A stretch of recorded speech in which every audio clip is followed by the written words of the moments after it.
What's going on, y'all? Thanks for checking in the Khaliis Take. You know what to do. Hit that like, subscribe button. Also hit that notification bell just so you can get the newest and the bonus content first. But hey, let's just go ahead and jump right in. We talk about the Clippers needing a point guard. We talk about the Clippers needing a big man. Now, the big man position is definitely up in the air.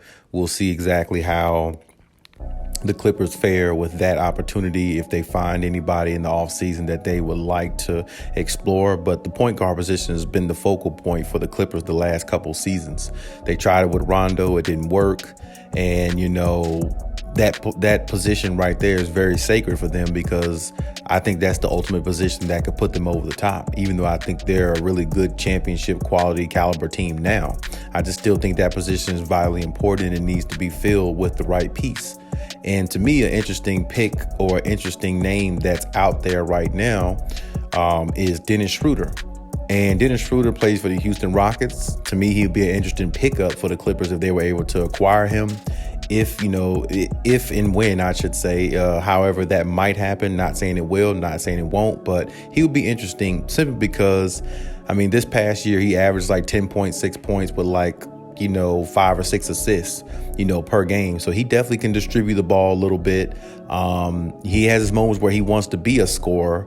And he has moments where he can have breakout games. I've seen the last game I actually watched him, I think, was with the Boston Celtics, and he had like a 38-point game. That's the last actual game I watched him like the whole game and really like paid attention to how he plays and how he can add to a team to make them, whether he can make them a championship team or not. Now, personally, I think his IQ is pretty decent. I don't think he will hurt the Clippers at all. I think he can actually fit with the Clippers quite well, if he comes in and understands his role. And, him being on the Houston Rockets right now, that's really an afterthought for him because you're not going to see much of him. You're not going to hear much of him. And going forward, it's not going to be that way if he stays with that team because that team itself just isn't really relevant. It's no James Harden. John Wall never really plays.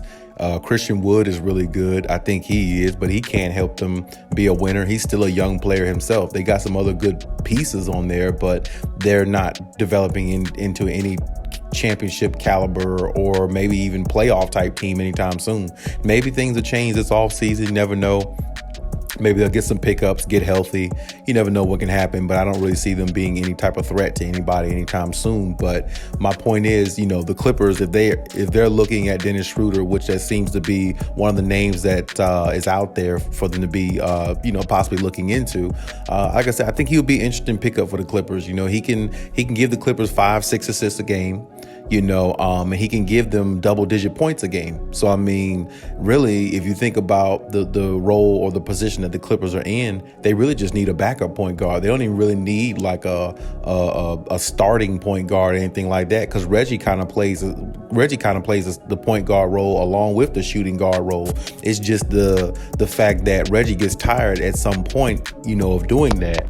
More than likely because when you play point guard and you're actually a shooting guard, I feel like, it takes a little bit away from your offense, because a shooting guard job is to go out there and put the ball in the basket. You know what I'm saying? That's his thing. It's not really, I'm trying to control the offense and be the anchor and get everybody in their sets the way I'm supposed to and all that type stuff. So, the shooting guard can do things like that. But really, like I said, of course, that's the point guard's position to do that. So to me, the reason why I thought, I would say they need a backup point guard is to take pressure off Reggie Jackson because he's still going to run the point at times. That's just the way it is. And like I said, bringing in somebody like Schroeder, that would be a pretty decent pickup because, like I said, you wouldn't have to ask much from him. His contract really isn't that big. It's very, very low compared to the contract I think he was going to get with the Lakers a couple years ago where him and his agent blew that $70-80 million contract and didn't allow it to happen or something like that, which was very, very awkward if you ask me. But, hey, things happen for a reason. But in saying that, like I said, the team that they have, the Clippers, adding a piece like him wouldn't hurt. I still personally would try to go after somebody else. with a little bit more of a higher IQ, like a Dragic or somebody like that, me personally.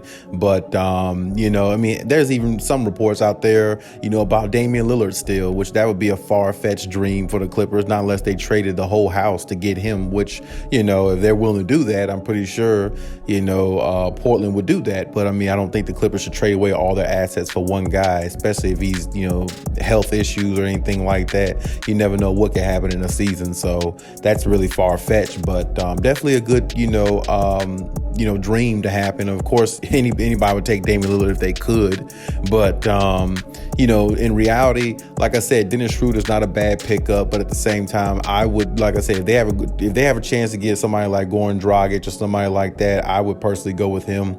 I like I said, I like his IQ more, and I like the way he understands the basketball game more. And he's been to finals before. He's been into that level. He's played on that level a lot. He's played in big games, knocked down big shots, been leading scorers for teams. Matter of fact, he was leading scorer for Miami when they went to the championship in the bubble that year. He was actually the leading scorer for a while until he got hurt, and then Jimmy kind of took over, and the rest is history there. But my point is, even if it's somebody lower than that, you can get like a DJ Augustine or somebody like that. Because like I said, the Clippers don't really need much. I think they're championship ready now. I just think that it's going to be harder for them to win a championship. It's just going to be difficult for them to win one a little bit because, like I said, not having that point guard at times hurts you because it puts you in positions where you have to do too much. To get your offense going, whereas maybe the opposing team, their point guard is running everything, having everything in order. They're running their plays a lot easier, and it's harder for you to score because you're just playing off of your talent. And that's where a lot of people don't understand basketball at. And that's where we talk about basketball IQ. See, you can have the more talented team, but a lot of times the more talented team doesn't win championships because they don't have the necessary pieces in place to be a winner. Like if you look at a team, let's hypothetically say a team that has a point guard where the point guard is getting everybody the shots they like, wide open shots, high percentage shots, and could create his own shot, it makes an offense flow so much more easier. Whereas you look at a team like the Clippers, they got all the talent, but sometimes, like I said, you'll see Kawhi Leonard. If you think about like last year, or excuse me, the year before last, what was they saying about the Clippers a lot of times? When the game is close in the fourth quarter, with 4 or 5 minutes to go, the Clippers would lose a lot of games like that. But you know why they would? Because the point guard position wasn't filled where they can get higher percentage shots in situational basketball moments. And this is the reason why I said the Clippers could still win a championship with the team that they have. It'll just be a little bit more difficult because they don't have that point guard that can settle down the offense, get the offense going, or relax the offense a little bit, get the offense going again, get everybody back in rhythm, and settle down and, execute plays at a high level. Why do you think the Phoenix Suns are such a good team? Because even though Chris Paul has struggling nights, most of the time Chris Paul can always calm the offense down when the other team is going on an 8 or 10, 12-0 run, 16-0 run, whatever the case may be. Calm the offense down, slow down the game, make it a half-court game, and get everybody in position where they're supposed to, where they can get more higher percentage shots, and he can get higher percentage shots himself once he gets into the lane, and it allows them to be a better offensive team that way, along with the defensive players that they have too, and it makes them a complete team, which is the reason why they had the best record in the NBA this year. And this is what I'm saying, that point guard makes so much of a difference. This is the reason why I said, the Clippers, they just really need a backup point guard because they got Reggie Jackson who could run the point, who's been used to it these last couple seasons. And, he still could play his shooting guard role at times. And then you could rotate with him going in there and having the backup point guard come in there and take more pressure off of him so he doesn't have to always be the one running plays, because Reggie Jackson's not a true point guard. He's a shooting guard naturally. So you want somebody who can naturally go in there and run the point and run high efficiency type plays where it'll cause less turnovers.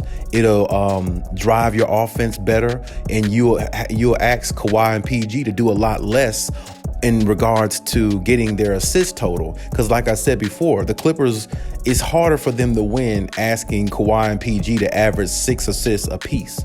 A lot of people don't look at it that way, and I definitely understand that, but that's not what they do. They don't average 6 assists. When Kawhi Leonard won a championship in Toronto, in Toronto, did he average 7 assists a game or anything like that? Yeah, I mean, he had the capability of doing it, but that really wasn't what was asked of him to do, because they had Kyle Lowry. They had a point guard that can get everybody in position, calm the offense down, get the ball to Kawhi Leonard when he needs it, get the ball to Kawhi in hostile environment situations, and Kawhi knock down the high percentage shot, or when Kawhi is double teamed, kick it back out to the man on the wing, or kick it back out to the top of the key to Kyle Lowry so he could take the 3 and knock it down. It's just that simple. Basketball in that theory is really not that hard. That's the reason why when teams win championships, they have all the right pieces they need in place that makes everything flow. Because when things get drastic, when times get hard, you got to know how to be able to counteract that. And counteracting it is a little bit easier with a true point guard on the floor, because he understands his role, and his role is to get everybody else in position to be at their best, along with him having the opportunity to knock down big shots or take the opportunity if he's wide open. And that's exactly how an offense should flow. And that's what you don't see with the Clippers, because they don't have that. So to me, like I said, somebody like Schroeder, I think he'd be an interesting pickup. I think he can go out there, and because he definitely is quick enough to get to the rim himself. I mean, he can score, he can score himself. And like I said, with his speed getting to the rim, he can just drop it off to Kawhi, or maybe drop it off to Zubac, the big man, get him some easier shots. You see what I'm saying? So that'll definitely help in that situation. And then, like I said, you have somebody like Dragic, if he's not too old, by next year, hopefully not. If they're able to acquire somebody like him with a high basketball IQ, you're definitely not losing anything on offense. You're really gaining, because he's had experience being in big games, NBA Finals. So he brings that type of presence to the Clippers that they need, especially with their aspirations trying to win a championship. It's always good having championship players on your roster who's been there and done that, or who has been to a finals, because they know what it takes to get there, and they know the type of gameplay they need to provide in order for you to get there. So, I mean, to me, that's the way I look at it, and that's the way I see it. But like I said, I mean, we'll see exactly how they fare in regards to, which point guard they look into, or who they really actually, put their sights on and go after, because there's some point guards out there, and the contracts are not that big. They're very manageable. The Clippers definitely don't have much trade assets, so they're going to have to find other ways to try to acquire and things like that. So it's out there. It's out there for them. It's all out there for them to, make a decision. But we'll see exactly, what they do, and, how they fare in the offseason. Hopefully they have a successful one. Hopefully they actually get a point guard and, a big man if they could, because that would be really good. It's always good to have extra size, on your roster as well, just in case one of your other big men go down in an injury or something like that. So we'll see what happens with them. But right now, like I said, based upon the way their team is, they're still a scary team. They're still the team that most teams don't want to face in a 7-game series. I just don't want to see the Clippers do like they did a couple years ago, which was a result of them not having a point guard, or a point guard they can count on anyway, because Rondo wasn't worth a damn. But going down 0-2 in every series the way they did a couple years ago, see, that bothers me, because that can happen again. And the way the Clippers were playing, they were down 0-2 in every series, and they came back and they won every series besides the one against Phoenix, because they didn't have Kawhi Leonard. But this is what I'm saying: why make it hard for yourself like that, trying to win a championship, when possibly somebody can go down with injury, all type of things, the way it did? Because you're taking a lot out of Kawhi and PG being down 0-2 to fight back every single series and try to win a championship. That takes a lot out of you. That's what I'm saying. So I feel like they need to get that point guard, and at least get that backup point guard, and make their life a little bit easier on offense at times, so they don't have to expend so much energy, doing things they don't have to. What I'm saying? Make life easier. Don't work hard, work smart if possible. So, but hey, either way, like I said, we'll see what they do. We'll see what their offseason brings. And hey, leave any comments in the comment section as always. And hey, Khaliis out.